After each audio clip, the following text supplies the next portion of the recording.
नमस्कार दोस्तों, अध्याय 1 भादो मास का प्रारंभ और विष्णु भक्ति का संकल्प आज हम सुनाने जा रहे हैं। आप लोग इसे श्रवण करें। भादो मास का पौराणिक महत्व, इसे ध्यान पूर्वक सुने और इसे श्रवण करें। सनातन धर्म के विशाल सागर में भाद्रपद मास एक ऐसा पवित्र काल माना गया है जिसमें भगवान विष्णु की आराधना का विशेष फल प्राप्त होता है। शास्त्रों में उल्लेख है कि भाद्रपदे मासे भक्तिर्यथा विष्णवे सदा भवेतु तथा न लम्भ्यते पुण्यतः अन्य मासे सुकंचितः। अर्थात भाद्रपद मास में जो भक्ति भगवान विष्णु को अर्पित की जाती है उसका पुण्य किसी अन्य मास में प्राप्त नहीं होता। इस मास के आते ही वर्षा ऋतु अपनी पूर्ण शोभा पर होती है। खेतों में लहलहाती फसलें, वनों में फैली हरियाली, आकाश में घिरे काले बादल और मृदुल वर्षा की बूंदें सब मिलकर वातावरण को शीतल और पवित्र बना देते हैं।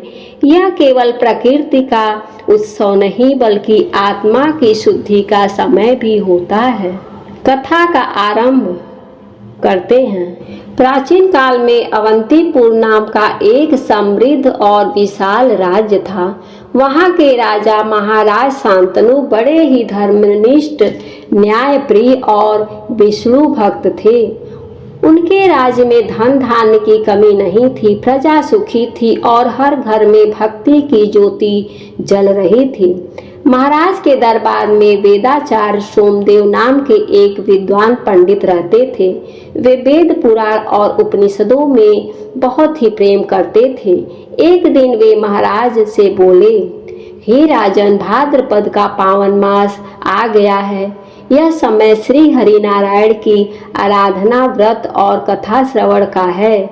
इस मास में एक विशेष कथा है जो मनुष्य को पाप से मुक्त कर मोक्ष का द्वार खोल देता है।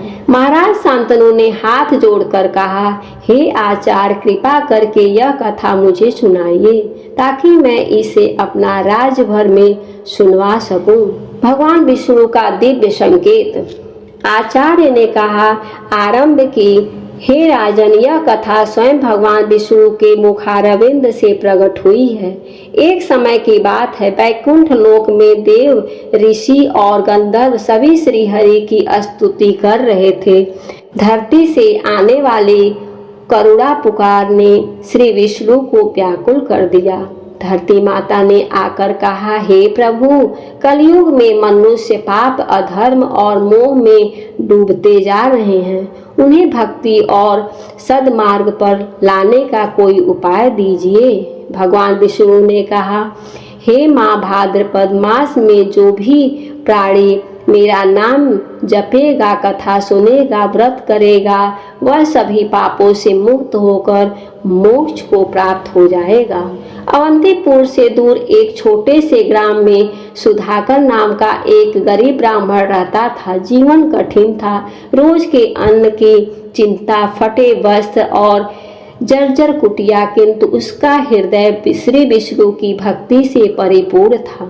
भादो मास का प्रथम दिन आया तो सुधाकर ने संकल्प लिया, इस मास में मैं प्रतिदिन भगवान विष्णु का नाम जपूंगा, कथा सुनूंगा और अपने सामर्थ्य के अनुसार दान करूंगा।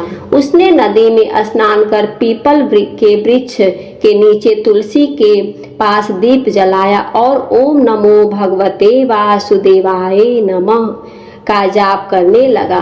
उस रात्रि गांव में अकाल सा संकट आ गया। वर्षा रुकी, अन्न दुर्लभ हुआ और लोग भयभीत हो गए।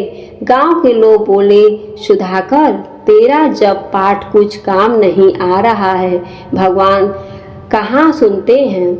सुधाकर मुस्कुराकर बोला, भाइयों, भक्ति का फल तुरंत नहीं, समय आने पर मिलता है। जैसे बीज बोने पर पौधा समय लेकर उगता है, वैसे ही भक्ति का फल भी तीर्थ से प्राप्त होता है। भाद्रपद मास के 10वें दिन सुधाकर को स्वप्न में स्वयं श्री विष्णु ने दर्शन दिए। उन्होंने कहा, वत्स, तूने कठिनाई में भी मेरा नाम नहीं छोड़ा। तेरी भक्ति मुझे प्रसन्न कर गई है। कल तुझे अपनी आंखों से मेरा चमत्कार दिखाई देगा। अगले दिन प्रातः होते ही काले बादलों ने आकाश घेर लिया और मूसलाधार वर्षा शुरू हो गई। खेती में पानी भर गया, कुएं तालाब लबालब भर गए और गांव में आनंद सा छा गया। लोग सुधाकर के चरण छूकर बोले, तू ही सच्चा भक्त है, हमने तेरा उपहास किया, हमें क्षमा करो। आचार्य सोमदेव ने कथा समाप्त करते हुए कहा, राजन, यह है भादो मास का प्रभाव। जो कठिनाई में भी भक्ति में अडिग रहता है, उसे भगवान अवश्य कृपा करते हैं। महाराज शांतनु ने यह कथा पूरे राज्य में सुनवाई और भाद्रपद मास में व्रत कथा और दान उत्सव मनाया। बोलिए श्री विष्णु भगवान की जय।